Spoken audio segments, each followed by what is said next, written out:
Hello, I am the Jacob, and today I'm going to be reading the third story in Last Apprentice, A Coven of Witches. I'm going to be giving my commentaries and reactions as I read. So, yeah, let's get into Alice and the Brain Guzzler.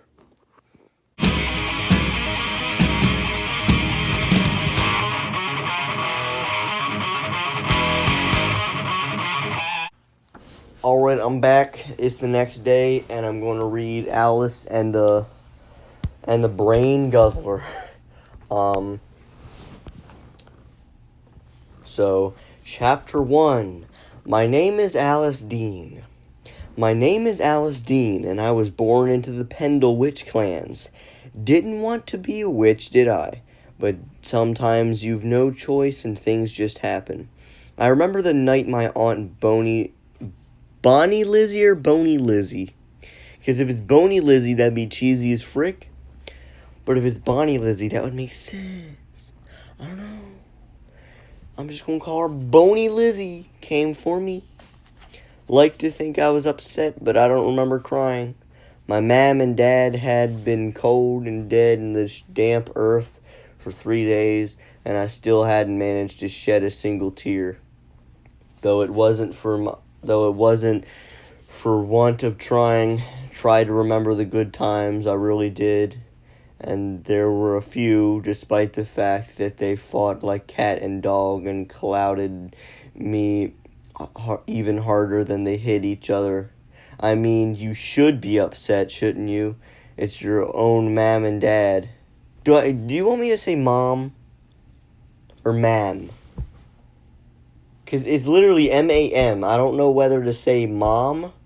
I'm going to just say mom. I'm going to stop saying mam because that sounds weird. My own mom and dad, and they've just died. So you should be able to squeeze one tear at least. I was staying with my other aunt, Agnes Sourbutts. What the frick? Seriously? Seriously. Sour butts. Did your kid come up with this crap?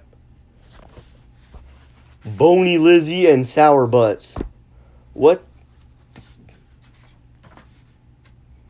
Really?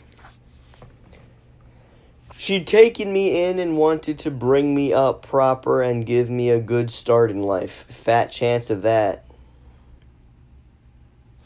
The day had been a scorcher, and there was a bad summer storm that night.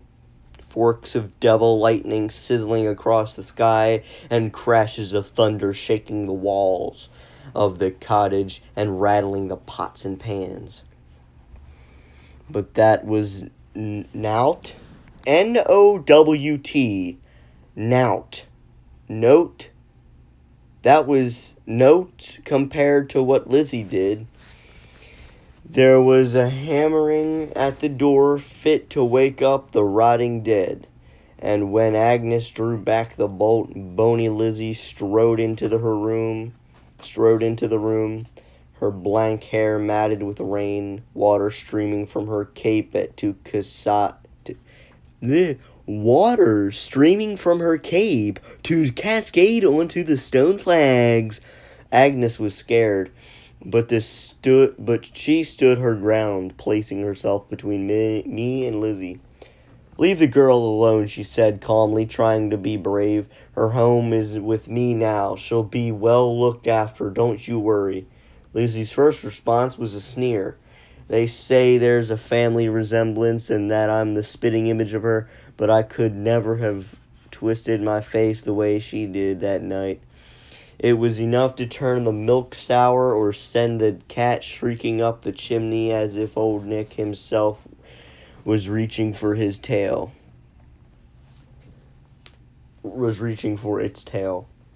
The girl belongs to me, Sour Butts. Oh my god. I cannot take this story seriously when one of the main characters' names is Sour Butts. Sour Butts. What made you do that? How did you come up with that? Sour Butts? Well, if I need to remember it for another story, I'll definitely remember that crap. What the frick? Sour Butts? Lizzie said, her voice cold and quiet, filled with malice. We share the same dark blood. I can teach her what she has to know. I'm the one she needs. Alice needn't be a witch like you, Agnes retorted. Her mom and dad weren't witches, so why should we follow your dark path? Leave her be, leave the girl with me, and get about your business. She has the blood of a witch inside her, and that's enough, Lizzie hissed angrily. You're just an outsider and not fit to raise the girl. It wasn't true. Agnes was a dean, all right, but she'd married a good old man from Whaley. Whaley? Whalley? Whaley? Wally. An ironmonger. When he died, she returned to roughly where the Dean Witch clan made its home. I'm her aunt, and I'll be a mother to her now, Agnes retorted. She still spoke bravely, but her face was pale, and now I could see her plump chin wobbling, her hands fluttering and trembling with fear. Next thing, Lizzie stamped her left foot. It was as easy as that. In the twinkling of an eye, the fire died and the candles flickered and went out, and the whole room became instantly dark, cold, and terrifying. I heard Agnes scream with fear, and I was screaming myself and desperate to get out.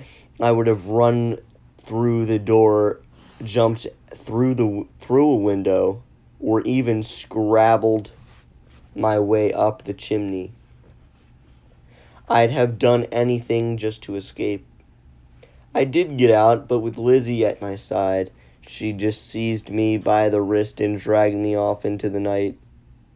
It was no use trying to resist. She was too strong, and she held me tight, her nails digging into my skin. I belonged to her now, and there was no way she was ever going to let me go. And that night she began training me as a witch. It was the start of all my troubles. The first night in her cottage was the worst. Lizzie started off by showing me the crone she used as her servant. The old woman was standing outside the front door, leaning back against the window ledge, and didn't look too friendly. She was old, all right, and big and ugly too, with long gray hair hanging almost to her waist. She wore a dirty smock, but her short sleeves showed big, muscly, hairy arms that could easily have belonged to a man. Didn't like the look of her one bit. She just stared at me. Didn't say a word. Her name is Nanna Nuckle. These are some weird names. I think that's the point of this story. Bony Lizzie, Agnes Sourbutts, and Nanna Nuckle. Sounds like a female wrestler name. And now we have Nanna Knuckles. I don't know. Her name is Nanna Nuckle, and she's a very useful servant, Lizzie told me. Only problem is she can't go outside in daylight, so she sleeps then. Good at lifting big iron pots and at keeping disobedient girls in check, though. Best do as you're told, girl. She'll be watching you. Soon as we got inside, she locked me in a room without a window. Ain't many times in my life I've been as scared as that. It was so dark I couldn't see my hands in front of my face. It didn't smell good either. Something had died in there recently. Not sure if it was an animal or a human. Maybe something in between.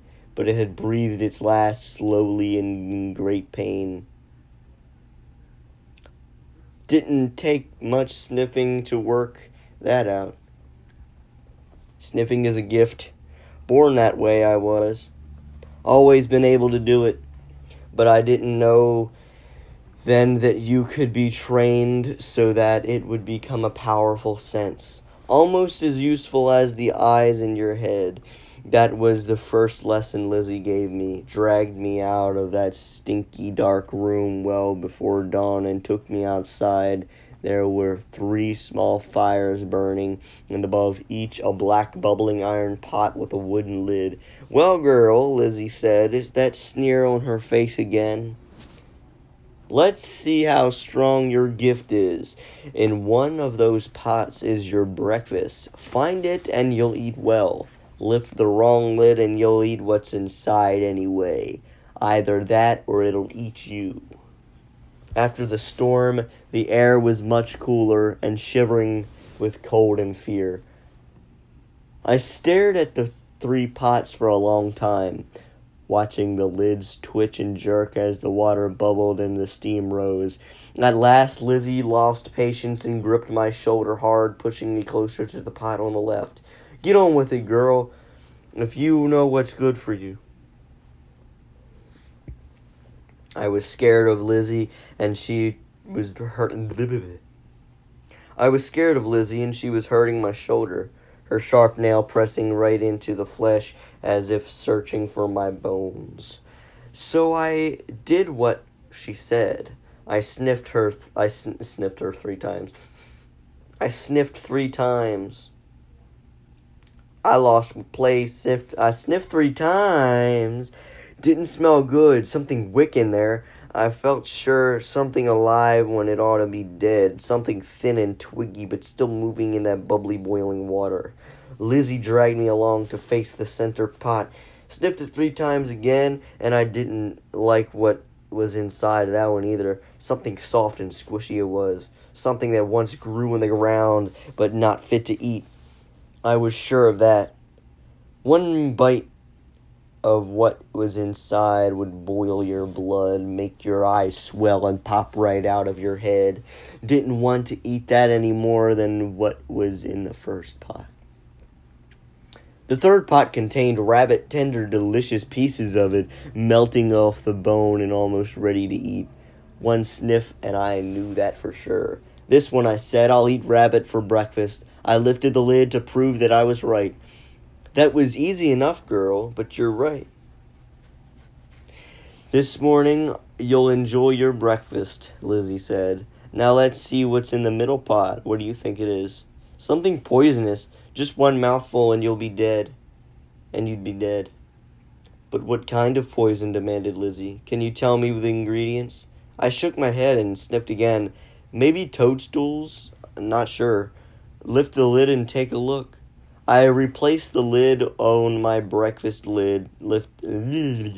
I replaced the lid on my breakfast and lifted the one over the center pot. Stepped back right away, I did. Didn't want to breathe in that poisonous steam.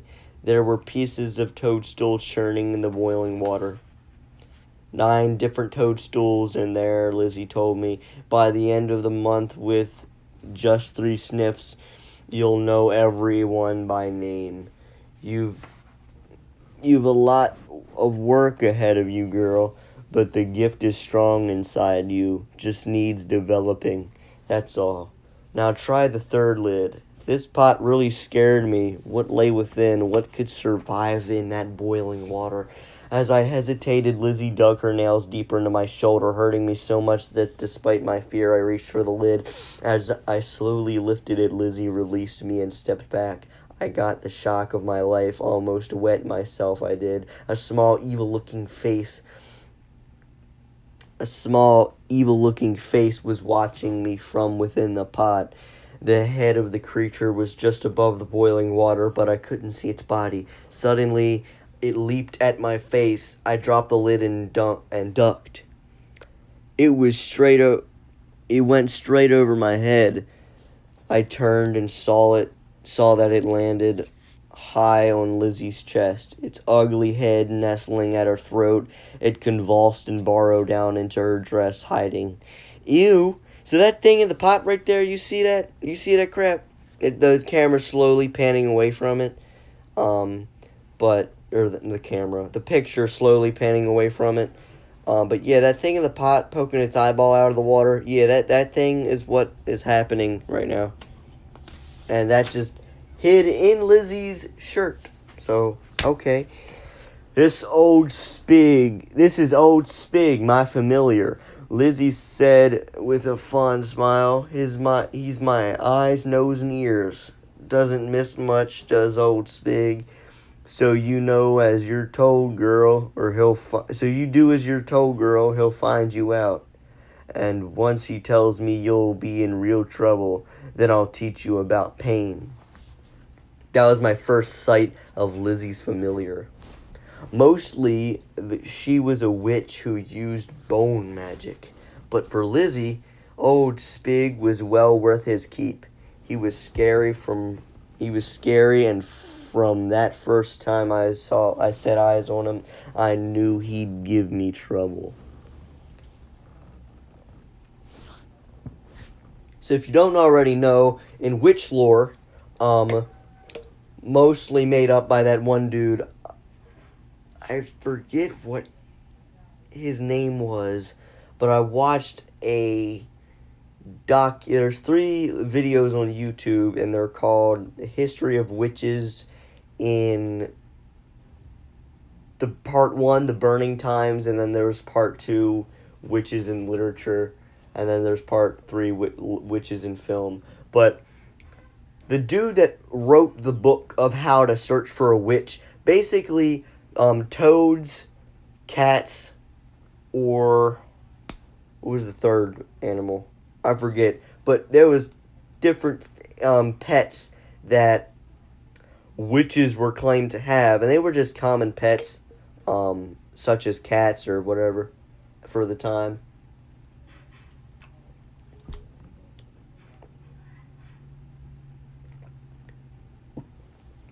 So, that's where the idea of familiars came from. Pets of witches that helped them out in witchness. But familiars are said to be little demon creatures that help the witches out. So that's what familiars are, if you didn't know. Anyway, after tucking into that delicious rabbit, I felt a bit better, and for the rest of the day all I had to do was a few household chores. It wasn't so different to what I'd been doing while staying with Agnes. I had to lay the cooking fire, wash the pots, pans, and cutlery, and prepare a lamb stew for our evening meal. Nanna Nuckle didn't help me. She stayed in her room all day because she couldn't stand the daylight. She wasn't a witch, so I couldn't understand why this was, but when I asked Lizzie, she told me to mind my own business. Didn't do much cleaning, though, except in my own room. It seemed that Lizzie liked the cottage to be dirty, made her feel comfortable. There was one room I wasn't allowed inside. I reckoned it was the one where old Spig spent most of his time, and I didn't like the sounds that were coming out of there. Couldn't hear Spig, but something was whining like it was in pain, so I kept well clear. But looking on the bright side, I'd survived Lizzie's first test. Old Spig scared me rotten. But apart from him, maybe living with Lizzie wouldn't be quite as bad as I had expected. "Are you brave, girl?" Lizzie asked me once I'd finished my work. "A witch needs to be brave. I've got something in mind that only a real brave girl can cope with." I nodded at Bonnie Lizzie. Wait, hold up. Okay, yeah, it's Bonnie. Bonnie is Bonnie.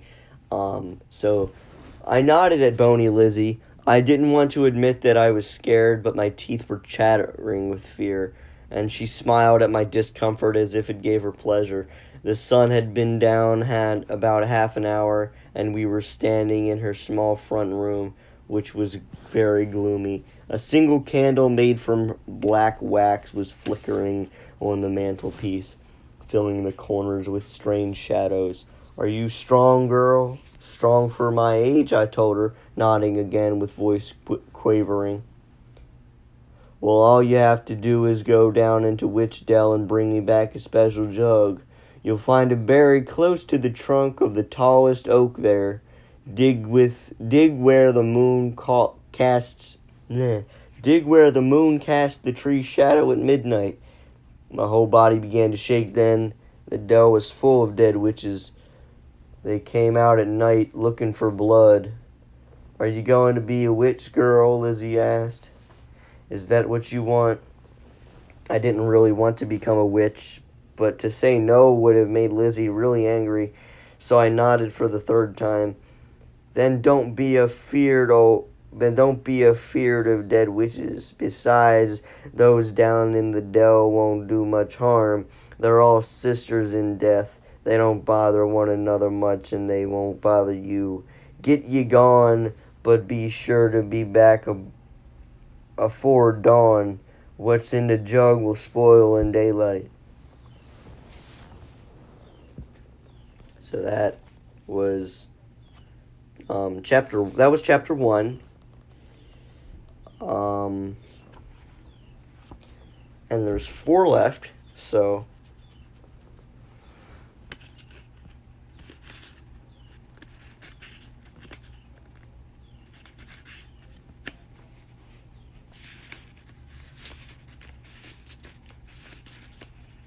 yeah,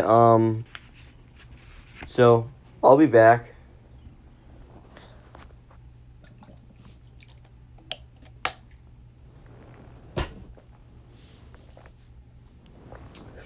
Alright, chapter 2.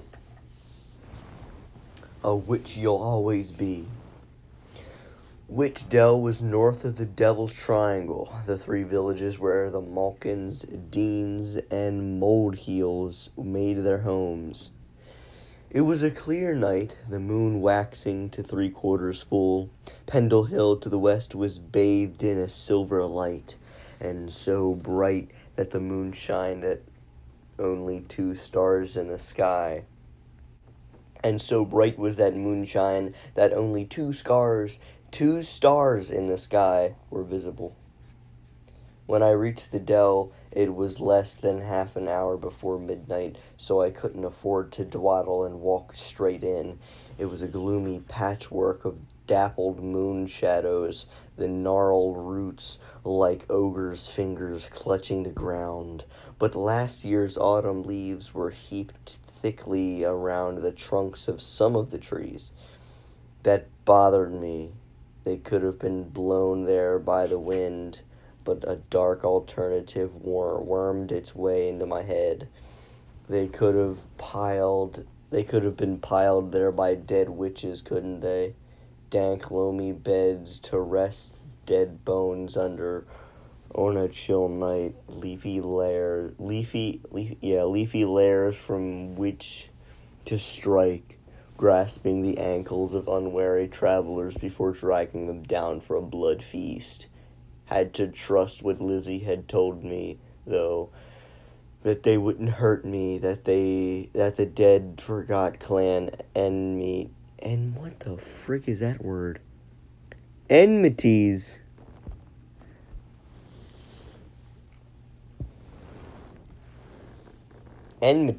Okay. That they wouldn't hurt me, that the dead forgot clan enmities. But I'd not gone more than 100 yards when I heard something heading my way, feet shuffling through the leaves. Something nasty was approaching. So I sniffed her out. It was a dead witch all right, but there was something odd about her. It was only when she stepped into a shaft of moonlight that I saw she didn't have a head. She was carrying it under her arm like a big pumpkin, so I knew who she was right away. It was Grim Gertrude, the oldest witch in the dell. Years earlier, witch assassin Grimalkin had sliced off her head. Best thing to do in the circumstances that had slowed her down all right. Story goes that it was almost a month before she finally found it again, so she wasn't going to let it go now. Gripping it really tightly she was. Gertrude turned so that she was facing me. her eyes watching me. The glassy, roomy eyes glistened in the moonlight, and the pale lips moved, and no sound reached my ears. The head wasn't connected to the neck, so her voice box didn't work, but I could read her lips and knew what she was saying. Who are you? What clan are ye from? Speak while you still breathe in your scrawny body. My name's Alice Dean, but my mother was a Malkin. As you're half Malkin, I'll let you live. But you're not welcome here, child, mouthed the lips. The living don't come here, not if they know what's good for them. I began to tremble. Lizzie had lied to me. She'd not wanted to risk coming to the dell herself after dark, so she sent me to risk my neck. Bony Lizzie sent me to get something she did. It's a jug buried near the biggest oak in the dell. Gertrude stepped nearer to me and suddenly reached out to grab me by the arm. She pulled me close, and a damp, loamy, rotting smell filled my nostrils, making me want to retch.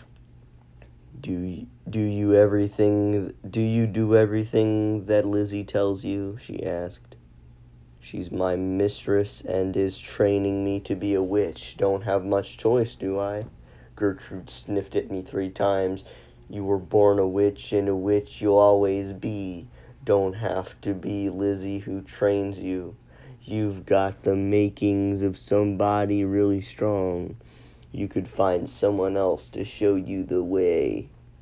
Only been with Lizzie just over a day, I told her. Might give her till the end of the week. Let's see how she shapes up. Couldn't lip read what Gertrude said next. Took me a few moments to realize that she was laughing.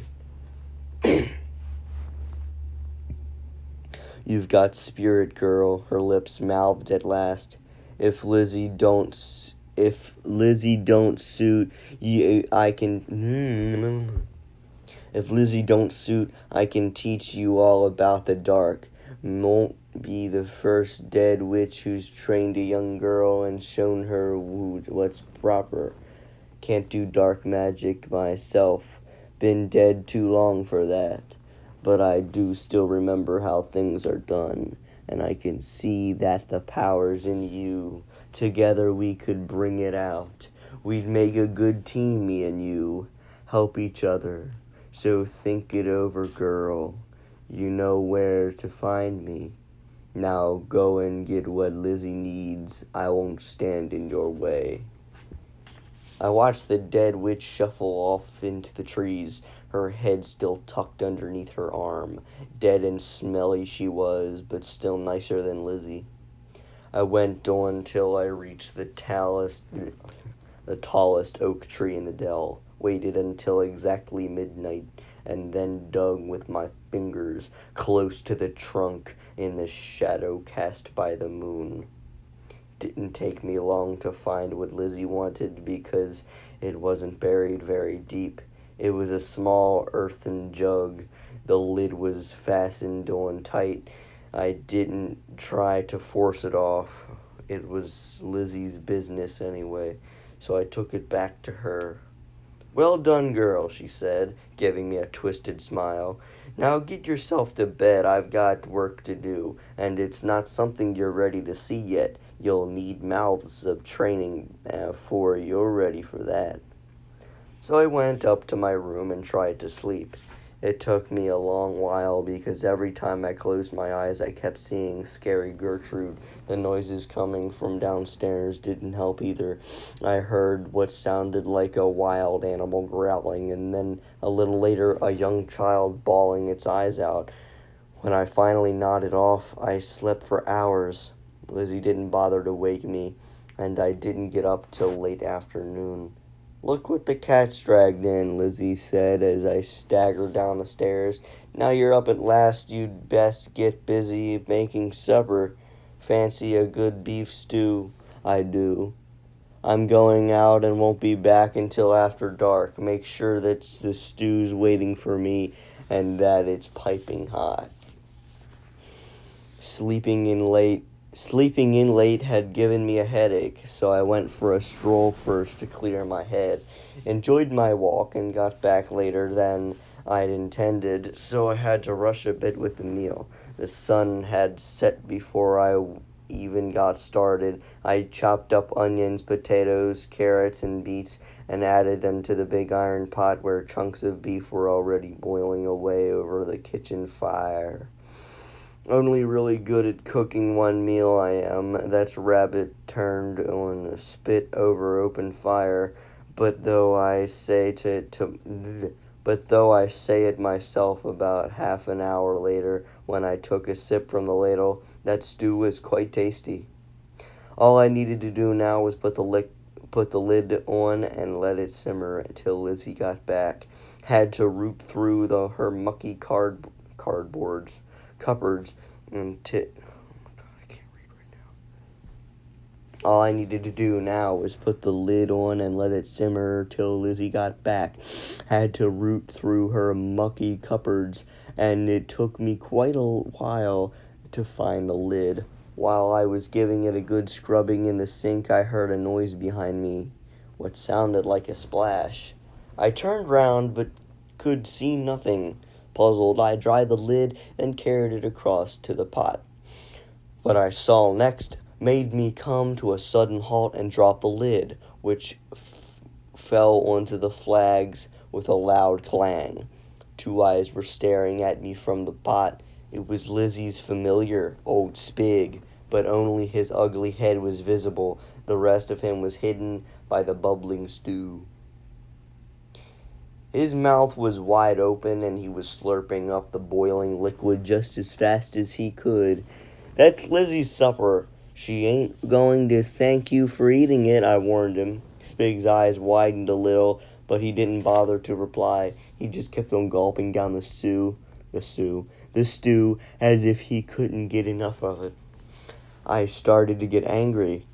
Soon there wouldn't be enough left for our suppers, and Lizzie would be really annoyed with me, to say the least. Now that I fancied the stew much now that Spig had decided to swim in it. Not that I fancied the stew much now that Spig had decided to swim. Okay. Get out of there, you dirty little thing, I snapped. Old Spig's head rose out of the stew so that I could just see the beginning of its narrow, scaly neck. What did you just call me? He demanded. His voice was harsh and surprisingly deep for such a small creature. Okay, what did you just call me? There was... Yeah, so that's an eyeball right there. Yeah, okay. His voice was harsh and surprisingly deep for such a small creature. There was something so malevolent about it that it made the hairs on the back of my neck stand up. Called you a dirty little thing, I said. It ain't nice you crawling around in our supper like that. Lizzie won't like it. I'll tell her what you've done unless you get out of my pot right away. He leaped out toward me and stepped back quickly, but he hadn't meant to jump on me. He landed short of where I'd been standing and perched on the edge of the mantelpiece. He was covered in soupy stew, and it started to ooze from his body and form a puddle underneath him. Despite that, I was now able to get a proper look at him for the first time. Old Spig was about the size of a small rabbit, but he was almost all head and an uglier one I'd never seen.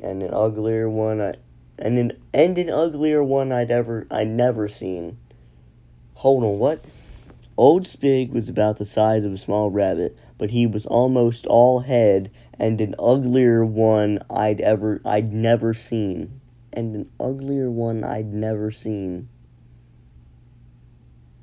Oh, okay, I'm having a brain fart. Never mind. She meant that she never saw an uglier one, but it was worded weird. Anyway, It was covered with green scales apart from the face. He had a hooked nose and pointy ears with a very wide mouth that he never closed properly, and his teeth were very long and thin, more like needles really, apart from a scaly body which was not much bigger than a large potato. The rest of him was just legs. Triple jointed they were. 4 of them had sharp talons, but the 5th was really strange. It was like a long, thin strip of bone, but one edge was like the teeth of a wood saw.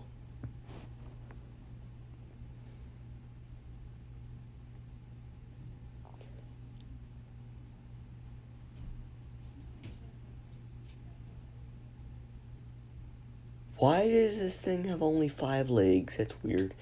You won't last long in this house if you speak to me like that, he warned, his voice almost a growl. And as for telling Lizzie, you'd just be wasting your time. We're close and snug like brother and sister. If she needed to choose between me and you, if she'd ever, oh my God, if ever she needed to choose between you and me, you'd be the one whose bones would go into the pot. You're new and still wet behind the ears, so I'll give you just one more chance. But ever behave like that again and you are dead. Make no mistake about it.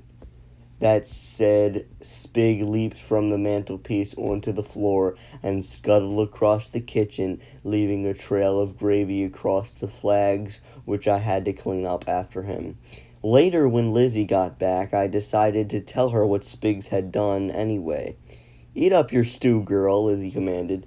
Need to keep up your strength in our line of work. Don't fancy it much. Old Spig jumped in and ate some, put me right off it. Creature needs to eat too, can't blame him for that. Not his favorite meal, though. When he's after blood, old Spig likes to eat brains. Human ones are best, but he'll make do with sheep and cows.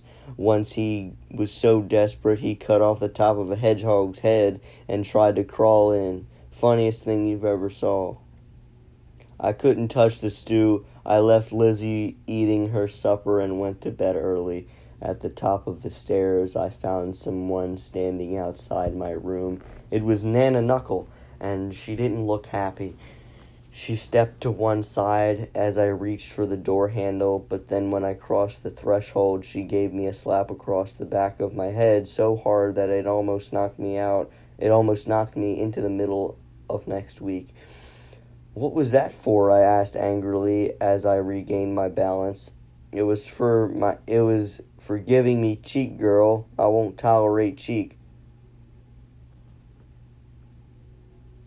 What?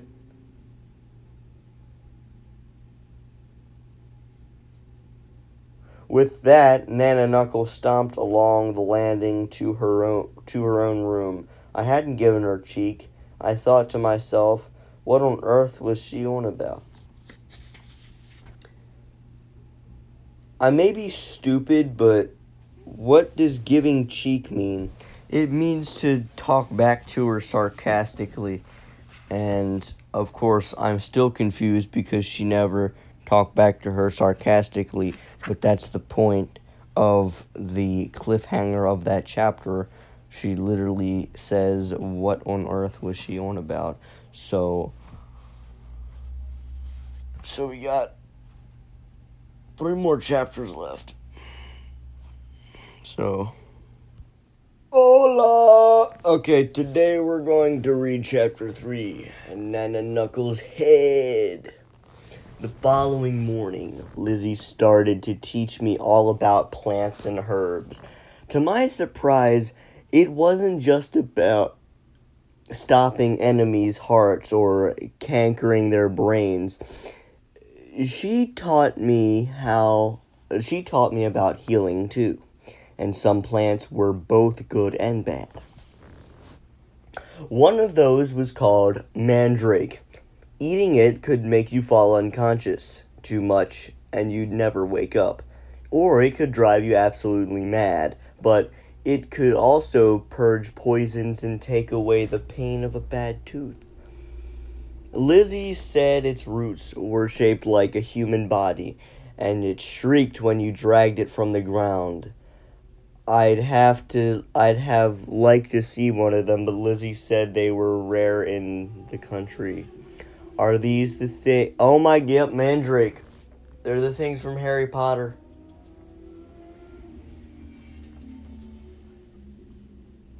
Uh-huh. Freaking hated them things. They would scream and then you would faint. Ree! You would take them out of the pot and they go ree! Anyway, you never know when this will come in useful, girl, she told me, pointing to a black ink sketch of an elder leaf. The plant has white flowers and red or blue berries and can cure rheumatic pain and ease heart problems. It rallies the dying, too, giving them new vigor. Once in a while, some even make a full recovery. If you or another witch were suffering and close to death, this would receive you. This would revive you. I wasn't allowed to write any of this information down, though. Lizzie and I kept it to this.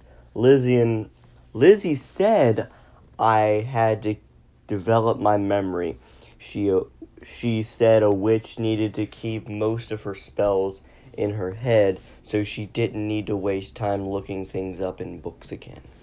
Lizzie had to go out again that afternoon. She told me to use her library and learn what I could about toadstools.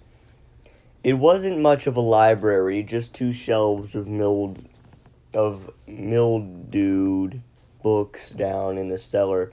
I put my candle on the table and looked along the first row, reading the spines. 3 of them were grimoires covered in cobwebs, books of dark magic spells. I found the book of toadstools and pulled it off the shelf. But then I noticed something else. Familiars, good practice, and bad habits. That sounded a lot more interesting than reading about toadstools. I wanted to find out more about Old Spig, and this was my chance. So I picked up the book and started to leaf through it. The introductory section was all about the different types of familiars and their suitability for different purposes. I found out that toads are good familiars for old witches who were long past their best, but that water witches in their prime used them all the time because they were suited to a wet and boggy environment. I also read about how a witch got herself a familiar. You had to tempt it with blood. Most witches started by feeding it from a dish, but some made a small cut on their upper arm and let it suck the blood. Out directly from their flesh. Eventually, after months of that, a small nipple developed, making it easier for the familiar to draw out the blood. That's weird. I think I heard of that in the history of witches.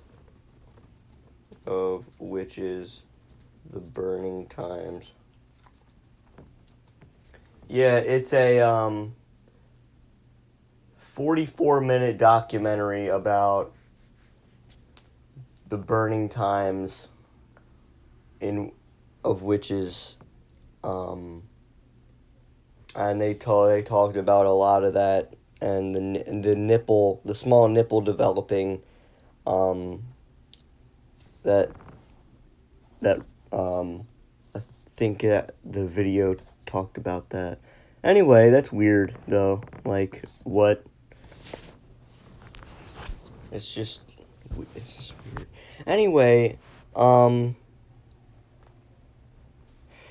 was a bit like a mother feeding her baby, but really weird, I'd say so. I didn't really want to be a witch, did I? But if it ever happened, I certainly wouldn't be one who used familiar magic.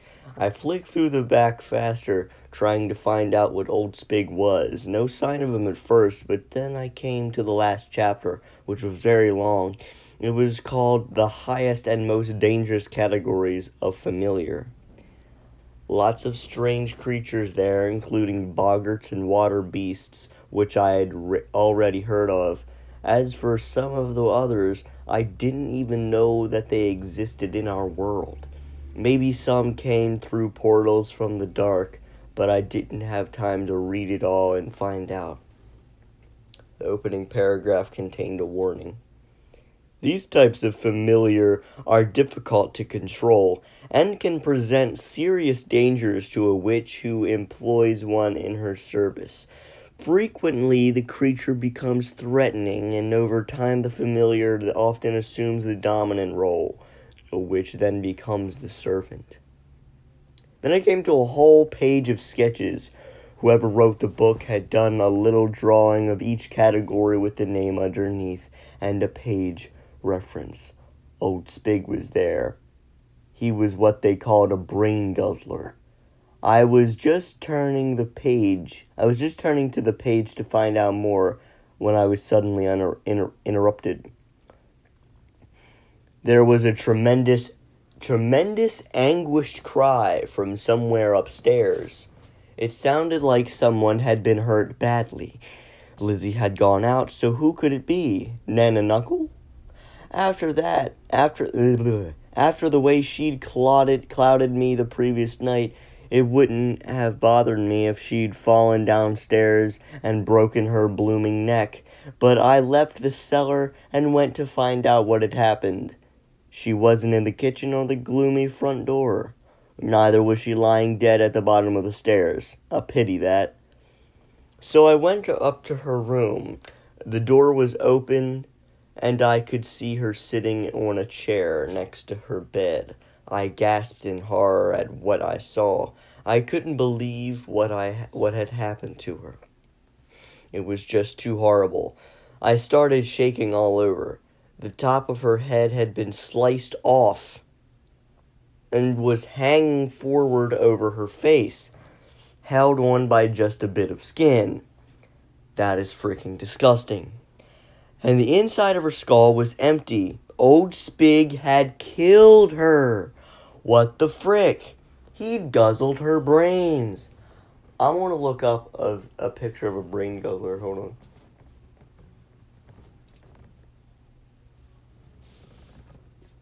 If it's even a thing that...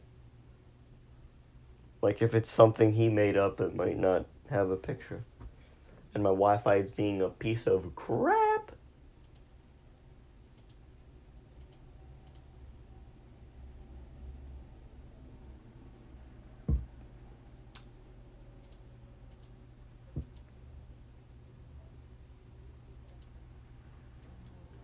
And it's a game. The Brain Guzzler Last Apprentice.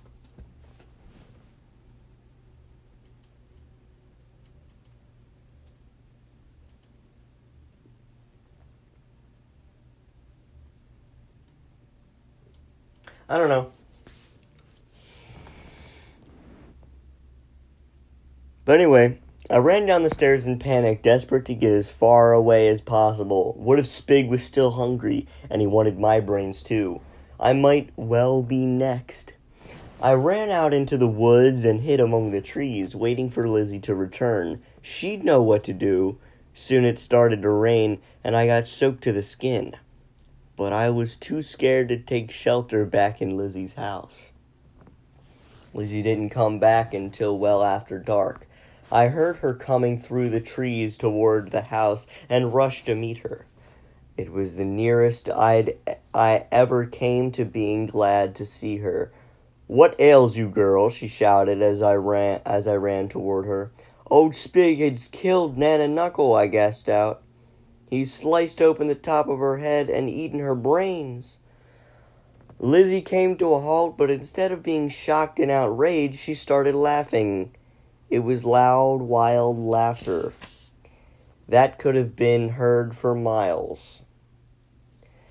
Then she grabbed me by the wrist and dragged me back toward the house. We went straight up to Nanna Nuckle's room.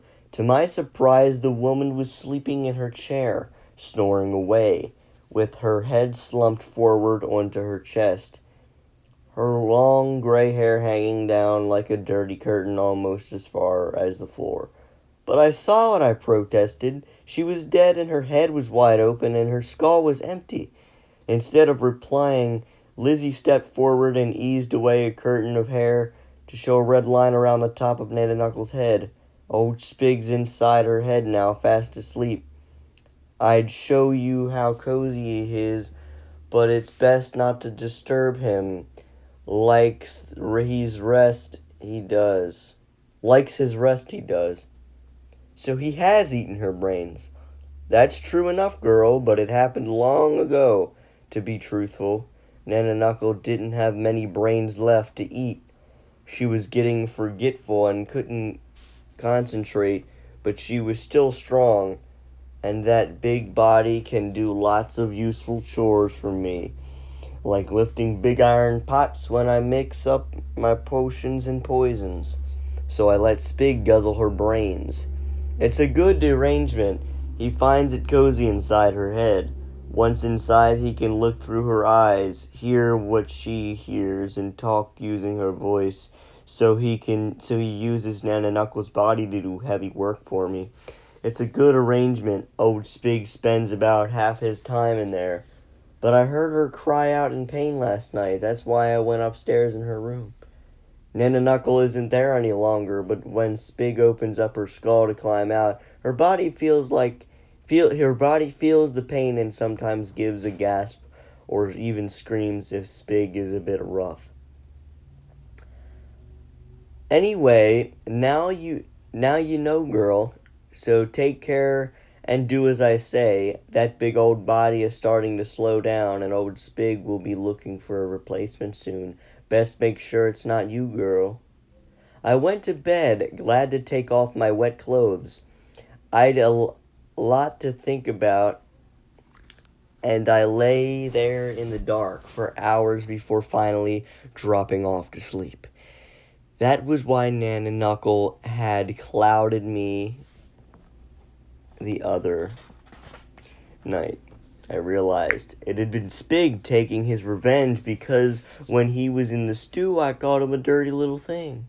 He was a nasty, dangerous creature, and I knew that in order to survive, I'd have to sort him out one way or another.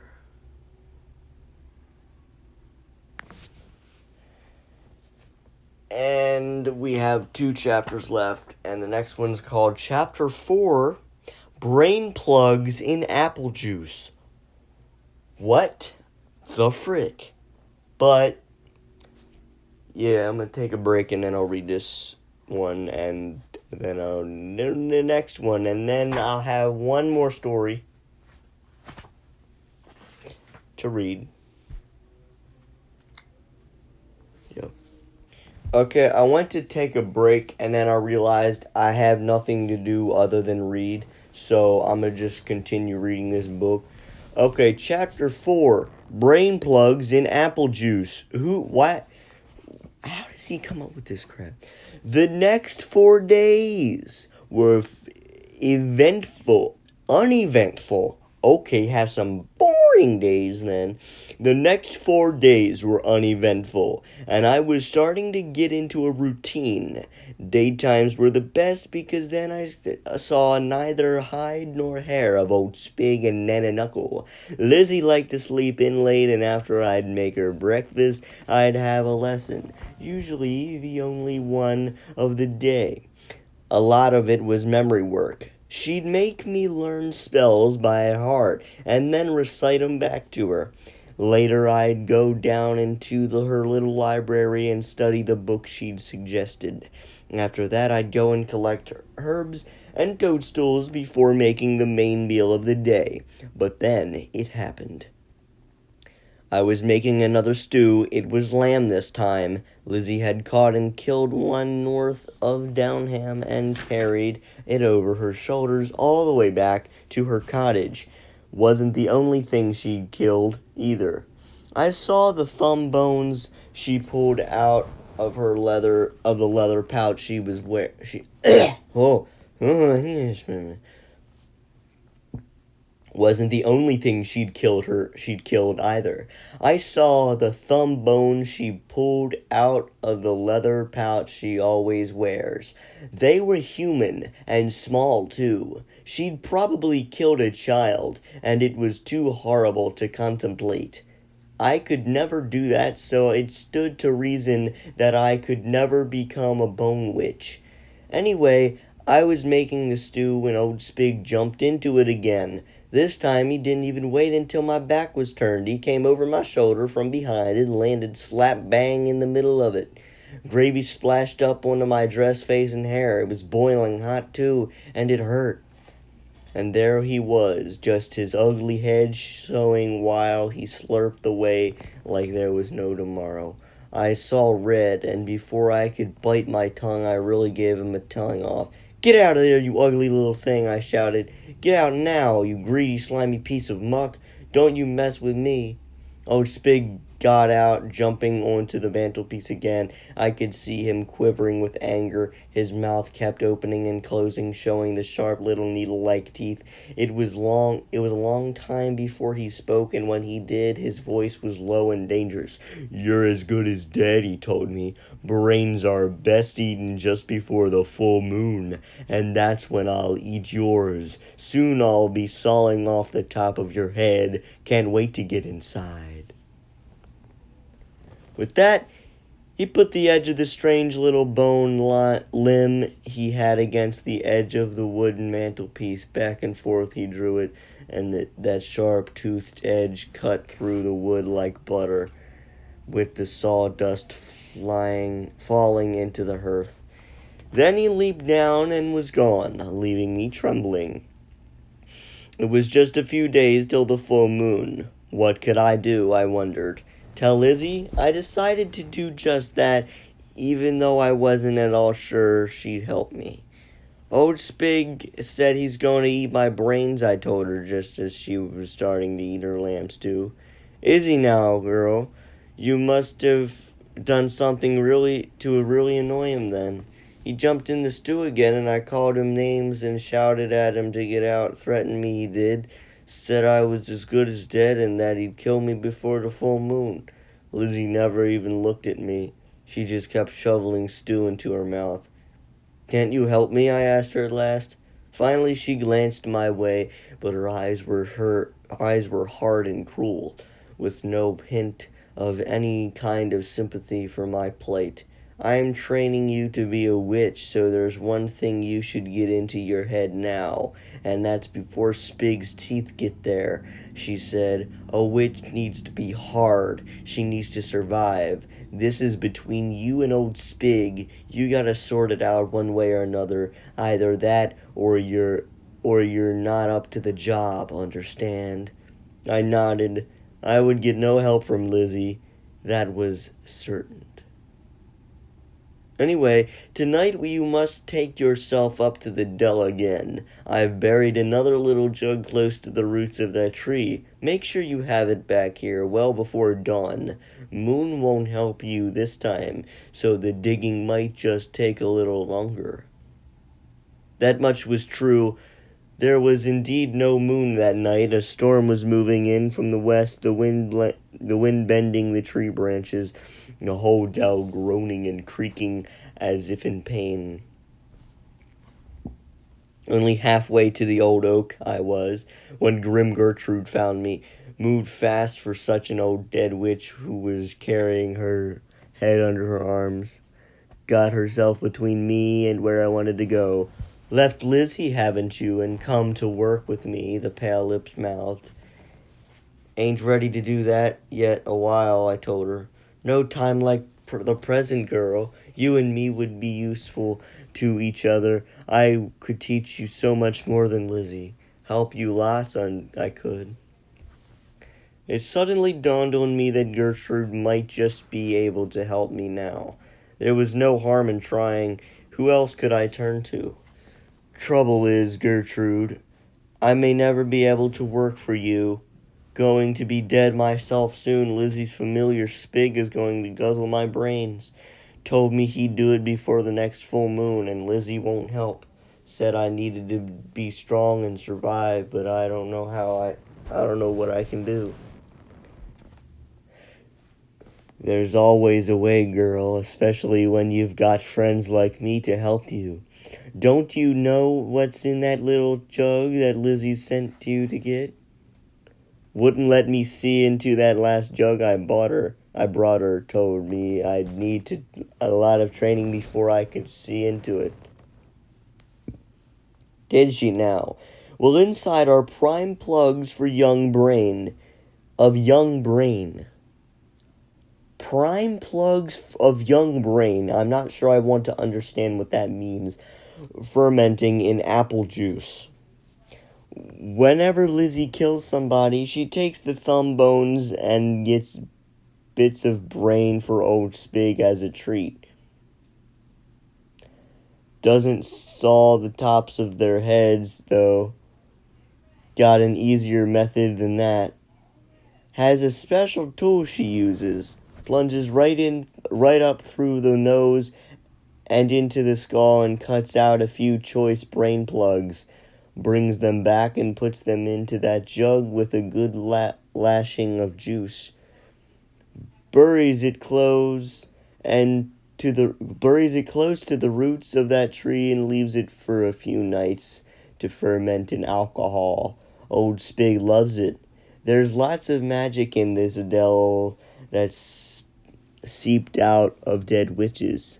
That's absorbed by the jug, too, and gives him extra strength so he can do Lizzie's bidding. So when I take the jug back, he'll be more dangerous than ever. She won't give him the jug until tomorrow night. She'll be going out then, so it'll keep him quiet. But what you says true enough. At first it makes him really sleepy. That would be your time to strike. Where was I? Honk, honk. That would be your time to strike. Kill him while he sleeps. That's your best choice. And it's you or him, so you can't afford to be squeamish. Kill him tomorrow night. That's what I'd do in your place. What's the best way to finish him off, I asked. You could use a sharp knife and chop his little legs off. Couldn't do much then, could he? He'd starve to death slowly. Burying him under a big stone would be best. A very heavy one would finish him off quicker. Another good reason to do it tomorrow, girl. Big meeting of the 3 clans then. Could last several nights. They're going to curse a spook who works in the South County. They want him dead. Done a lot of damage to our sisters down there and over the years. He has. So he deserves it all right. Bit of a loner is Lizzie, but she certainly won't miss something that big. Why is the space underlined?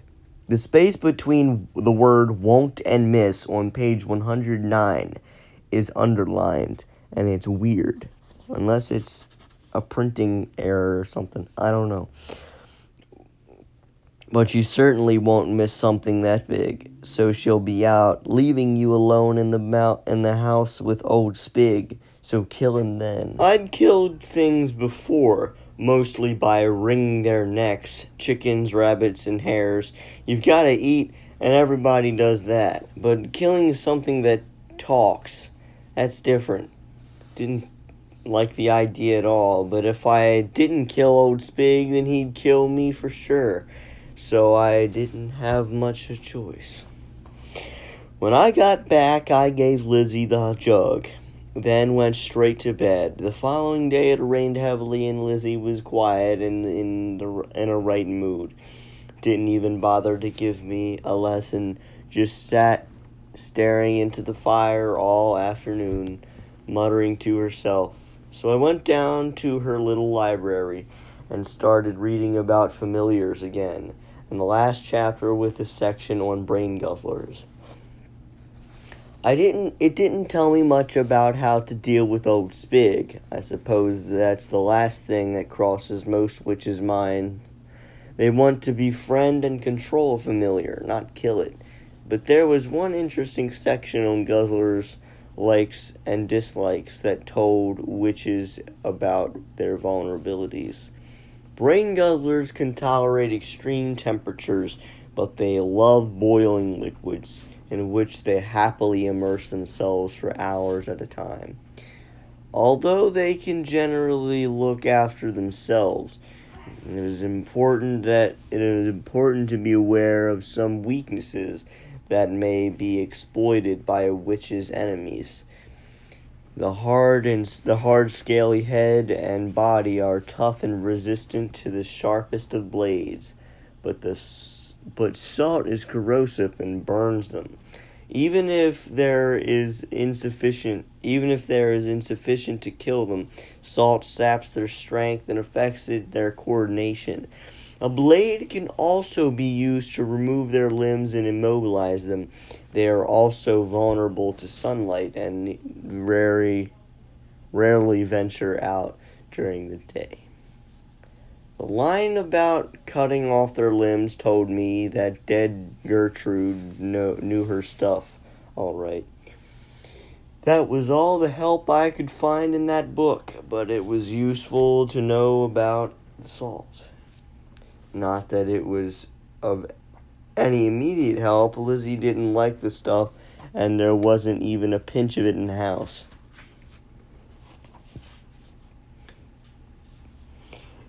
I'll be gone for a couple of nights, maybe more, Lizzie said that evening as she paused on the doorstep, looking up at the waxing moon. It's the full moon in a couple of nights. Will you still be here when I get back, girl? Or will old Spig be curled up inside your skull? With a wicked laugh, she set off into the trees, full of foreboding. I closed the door and went into the kitchen. There I sorted through the knife drawer and picked up the biggest, sharpest one I could find, then started to climb the stairs. No point in dawdling. It was the best to get it over with. Lizzie had given old Spig the jug about an hour before she'd gone out. I hoped he'd still be sleeping. The door of Nanna Nuckle's room was slightly ajar. I opened it just a fraction of an inch and peeped in. She was sitting in the chair, illuminated by a shaft of moonlight, the top of her head hanging forward on that bit of skin. So where was old Spig? I heard him before I saw him. There were faint snores coming from the window ledge, so I eased the door open ever so slowly and carefully stepped into that room. There he was, curled up into a ball, most of his legs tucked underneath that ugly head and body of his. I raised the knife and began to tiptoe toward him, one cautious step at a time. I raised the knife high and prepared to bring it down. 3 legs were sticking out. All I had to do was chop them off.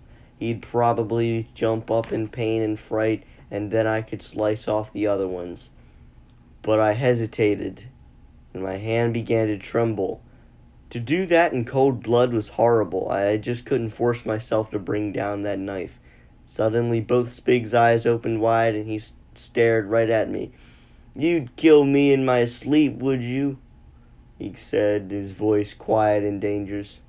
"Did you think it'd be that easy? Well, now it's my turn." He leaped straight at me. I twisted away, but I wasn't fast enough. He landed on top of my head, and I felt his claws dig sharply in my scalp. I screamed, dropped the knife, and tried to pull him off, but he was tangled up in my hair. And then something even worse happened. I felt him draw that bone saw across the back of my head, felt it bite into my scalp. I screamed and fell to my knees. I was terrified. Spig was starting to saw off the top of my head.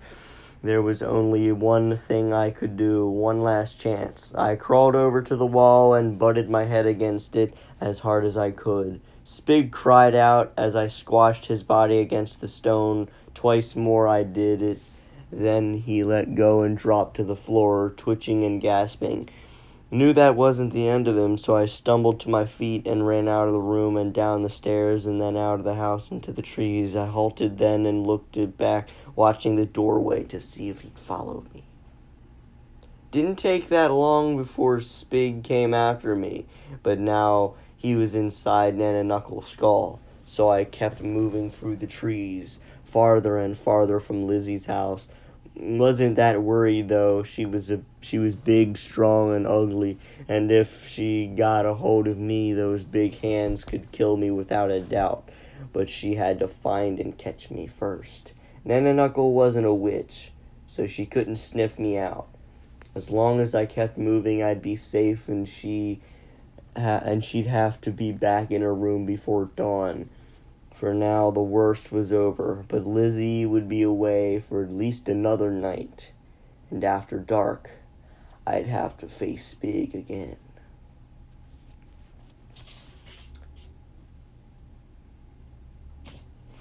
Dang, son.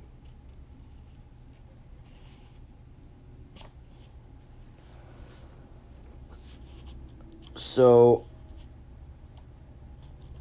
I know it would have made the story kind of rush a bit, but it would have made sense if she would have grabbed the knife while he was there, like, twitching and gasping on the floor. That would have made sense if she would have grabbed the knife and then chopped his legs off. But it depends on how quick he recovered. Because if he recovered before she got to the knife, then he would have gotten to her head.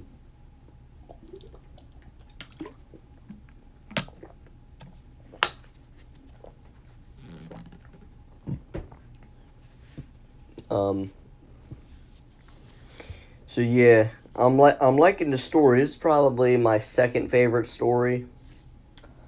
I think I like the first story the best. But this is probably my second favorite story. I thought the second story, the 3 memories of that dead witch, that was pretty interesting. But yeah, I thought that was thought this is my favorite story. One more chapter, but I'm taking a little break.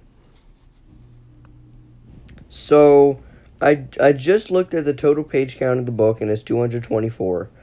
And I did a little looking around through the table of contents and the page numbers of the book. I didn't read anything, but I looked around a bit. And so, Meg's Skeleton, the first story we read, was 3 chapters, and it was 38 pages. Dirty Dora was 3 chapters, but it was only 29 pages. It was the shortest story. Alice and the Brain Guzzler, which is the one I'm reading now, has 5 chapters, and it's 55 pages. So this will be a longer video than usual. But then the Banshee Witch has 5 chapters, but it has 96 pages. So, yeah, that one's going to be long. That's going to be a long video. So I just started reading chapter 5, and then I looked down and saw that I wasn't even recording. So here we go. Chapter 5, 7 Big Handfuls. Long before the sun came up, Nanna Nuckles' big body turned and lumbered slowly back toward Lizzie's house, but I was in no hurry to return. I had a lot of thinking to do. One option was to run away, but where would I go? I'd be welcome at the cottage of my other aunt, Agnes Sourbuts, but Lizzie would only drag me back again. There was a good chance that she would find me wherever I went. Did she want me dead? Did she want old Spig to guzzle my brains? What had been the point of training me as a witch if she was going to let Spig kill me? I wondered. Or was that what she intended all along? Was I the replacement for Nanna's Nuckle's old body, which was slowing down now? Get hard and survive, she told me. That didn't make sense and contradicted the rest. Did she want me to survive or not? Well, I would do just that. It was me or Spig. One of us was going to die, and it wasn't going to be me. He was vulnerable during the daylight hours and might not think I was brave enough to go back to the house. That was my advantage. But what else? Think, girl, I told myself. Use everything you know. Salt. That would slow him down and affect his coordination. He wouldn't be able to leap onto my head again so easily. But where could I get my hands on some? It was no use looking in any of the local villages. Witches lived there, and they were wary of the stuff. None of them used it. I was still only being trained. Hopefully I could still touch it, so I needed to go south and get right out of the Bendel district. Washed myself in a stream first. My hair was matted with blood at the back where Spig had tried to saw my head open. Sore, too, when I touched it. But the blade hadn't gone very deep. A few tufts of hair came away, but I would mend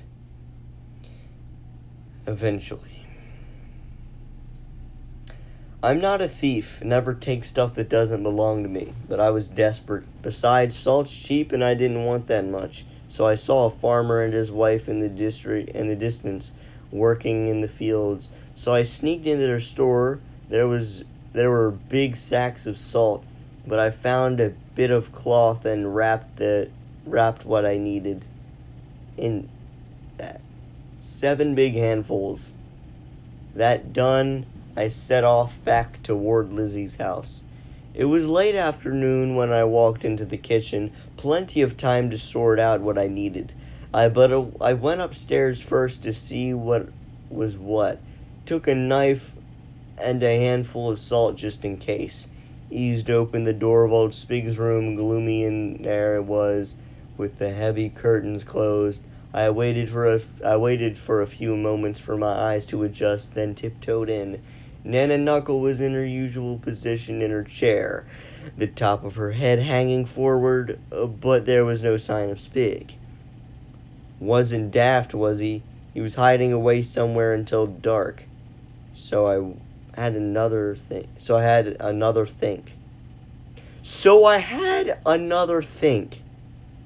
What?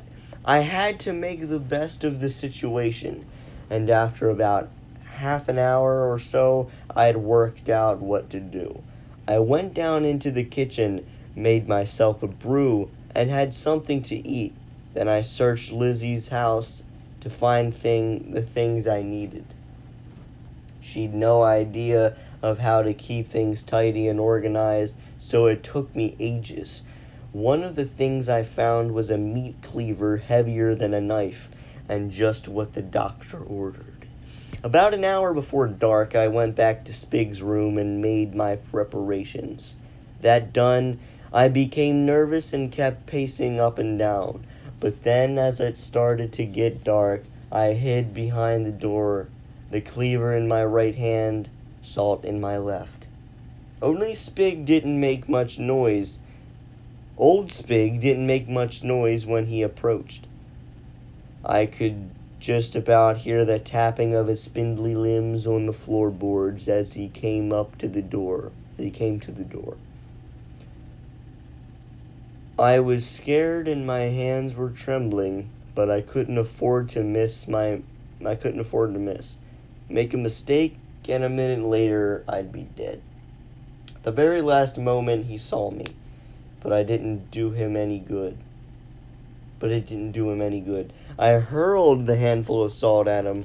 A good shot it was, and he screamed and started to twitch and writhe, his limbs trying to go in different directions. Then I used the cleaver, but I didn't chop off his legs as Grim Gertrude had advised. He still needed them for what I had planned. I chopped off his bone saw instead, bringing down the cleaver so hard that it went deep into the floorboards, as I couldn't pull it out. Not that it mattered. After old Spigot screamed for about a minute, he went very quiet and looked up at me. His mouth opened and closed a few times, showing his needle teeth. His legs were still twitching, but I was no longer worried about him jumping onto my head. "You've maimed me," he said, his voice all wobbly. "I'll kill you for that." "You said something like that once before," I told him. "But I'm still here. Reckon I'll still be here when you're dead and gone. Can't saw my head open now, can you?"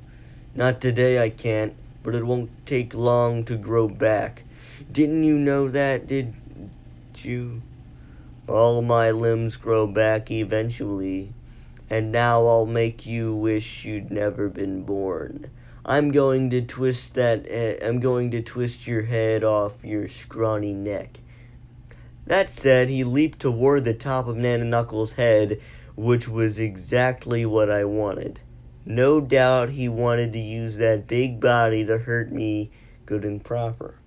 But he missed and skittered off into the floor again. Took him 5 attempts to get inside.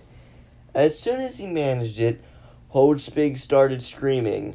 I'd thrown just 1 handful of salt at him. That left 6 more, and I'd put them inside Nanna Nuckle's skull. Once he was in there, I didn't waste any time. Had to work fast, didn't I? I took the needle and twine I'd found in one of Lizzie's mucky cupboards and stitched the top of the skull to the bottom. Wasn't a very tidy job, but I used a lot of stitches and made them really tight. Nanna Nuckle twitched a lot, and saliva started to dribble down her chin while I did it, but she didn't groan as she had when I had poured the salt in.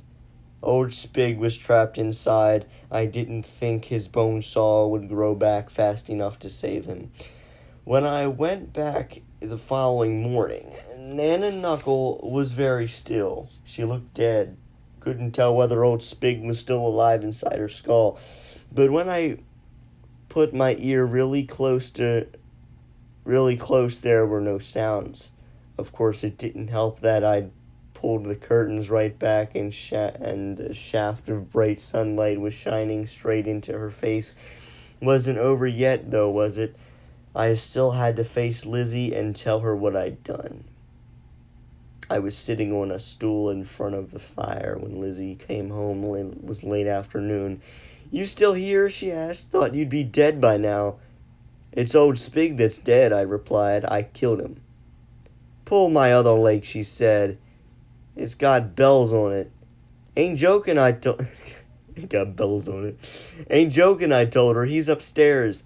Lizzie must have read my face that I was telling the truth, because she sort of twisted her mouth like she does when she's angry, grabbed me by the wrist and dragged me upstairs. She peered closely at Nanna Nuckle, and then, with her forefinger, traced the jagged line of stitches across the broad forehead, then put her nose very close, and after sniffing 3 times, she shook her head. "What I can't understand is why he didn't just saw his way out," she muttered. Then her eyes drifted across to the place behind the door, and she noticed the cleaver still sticking out of the floorboards and old Spig's little bone saw lying on the floor. The stump was red with his blood. I threw salt at him and put more inside the skull. When he jumped into it, I stitched him up. Lizzie didn't say anything for a long time. She just kept staring at the top of Nanna Nuckle's head. "It was him or me. You told me I had to sort it out one way or the other, or I wouldn't be up to the job. Well, I sorted it, didn't I? Get a hold of her legs, girl. I'll take the shoulders, Lizzie said. Can't leave 'em here or they'll start to rot. So we buried them out in the woods. One grave, two bodies. Not that you'd notice. After that, I walked back to the house with Lizzie, not sure what would happen next. I was past being scared. At that moment, after all I'd done, I didn't care one jot what happened to me. We sat in front of the fire, and it was a long time before Lizzie spoke. In a way, girl, you did me a favor, she said, staring into the flames. Using a familiar as strong as old Spig is dangerous. The longer it goes on, the more they start to get the upper hand. In the end, I was killing when I didn't need fresh bones. Just doing it to keep him happy and stocked up with his favorite tipple, brain plugs and apple juice. He was starting to control me, and when it gets like that, it's best for a witch to put an end to it and get herself a new familiar. But me and old Spig were close, and I just couldn't bring myself to do him in. So I was half hoping that you might do the job for me. And you did well, girl. You remind me of myself when I was a girl of your age. You could almost be my daughter, she said, giving me a wicked smile. So that was it. I'd survived my first week with Bony Lizzie, and that was what I was going to do in the future. Wasn't going to drink people's blood or take their bones, but I was willing to learn all the tricks that would keep me safe from other witches and anyone else who tried to harm me. I'm going to survive. You can be sure of that. It's as certain as my name's Alice Teen.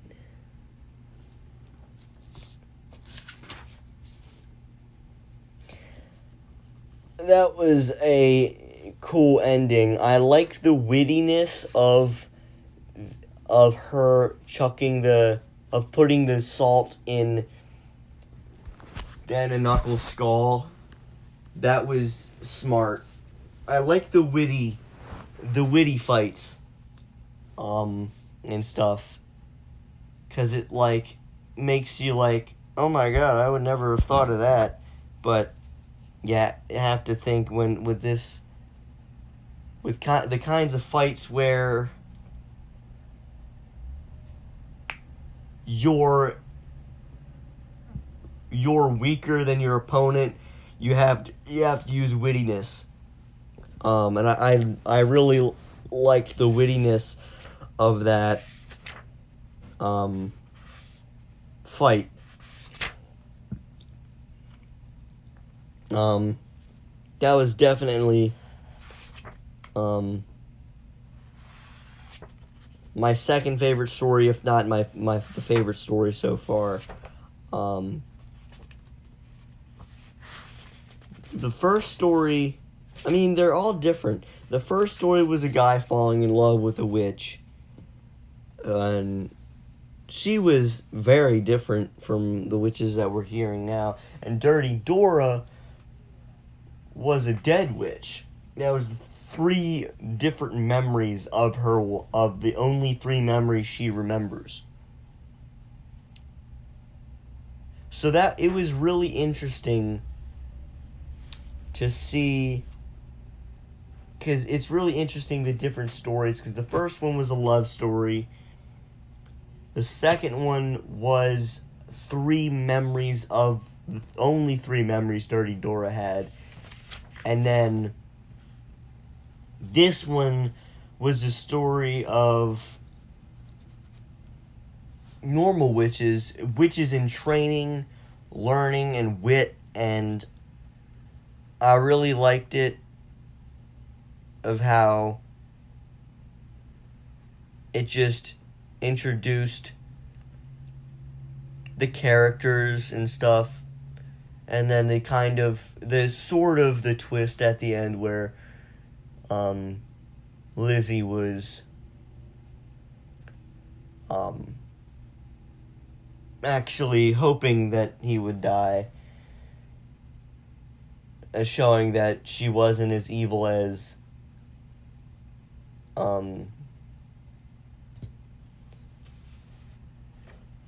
Alice was. So showing that she wasn't evil as Alice thought she was.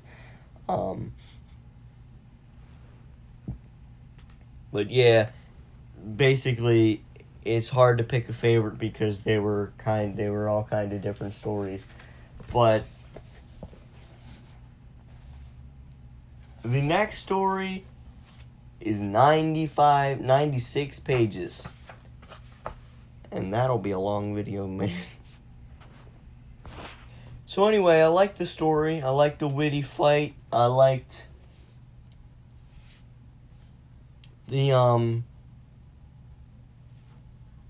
creativity in the creatures and how different parts of witch lore is presented. Very sophisticated story writing right there. Yeah, so anyway, that's it for this video. Yeah, the next story. It's still 5 pages, but it's almost double the length of this one. So the next video might be 3 hours long. Depending on how much I stop and talk about the story. So, yeah.